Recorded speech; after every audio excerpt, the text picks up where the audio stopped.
अच्छा बेटा, ये ना लीस्ट काउंट वाला जो हम पढ़ रहे थे ना, या वो जो एरर पढ़ रहे थे, और आपको ये बताया था कि हर वैल्यू के अंदर एरर होता है। जैसे सपोज़ ये जो रूल है, ये हम सीखना ये चाह रहे हैं कि जब हम तुम्हारे पास कोई वैल्यू होती है ना, उसमें जो एरर है, जब उसको आगे जाकर किसी वैल्यूज़ में यूज़ करते हैं तो एरर आगे भी ट्रांसफ़र होते हैं ना।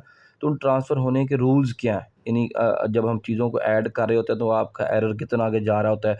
चीज़ें मल्टीप्लाई हो रही हैं तो एरर कितना जा रहा है, कोई पावर वाली हैं तो एरर कितना जा रहा है ना, उसके ये जो टॉपिक उसको रिप्रेजेंट कर रहा है। तो उसमें पहली ऑप्शन है कि अगर आप वैल्यूज़ को ऐड करते हैं तो फिर आपका एरर कैसा जाता है। सपोज़ ये एक वैल्यू है एक्स, कोई डिस्टेंस है 21.5 प्लस माइनस 0.2। ये जो प्लस माइनस का लिखा जाता है ना, ये बेसिकली इसका नाम होता है लीस्ट काउंट।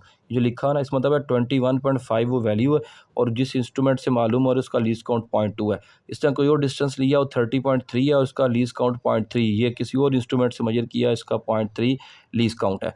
जब मैं इन दोनों को डिफरेंस लेना चाहता हूँ, इन दो डिस्टेंस का डिफरेंस लूँ या इन दोनों को ऐड करूँ, ये सूल दोनों के लिए एक ही है। तो देखिए मैंने इसकी वैल्यूज़ पुट की, ये x2 की वैल्यू यहाँ पे आ गई है, माइनस ये x1 की वैल्यू आ गई है।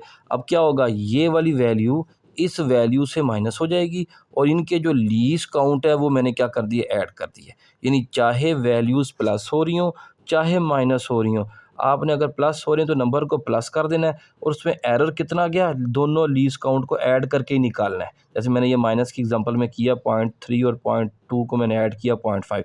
अगर इन दोनों को प्लस कर रहा होता, ये जो एरर आना था 0.5, ये लीस्ट काउंट ये उतना ही आना था, लेकिन यहाँ नंबर प्लस होके जो भी आ जाना था। ठीक है, ये पहला है रूल, मैंने लिख दिया नीचे, ऑलवेज ऐड लीस्ट काउंट। यानी जो नंबर में लीस्ट काउंट दिया होता है उसको आपने हमेशा क्या कर देना है, वो ऐड ही करना है।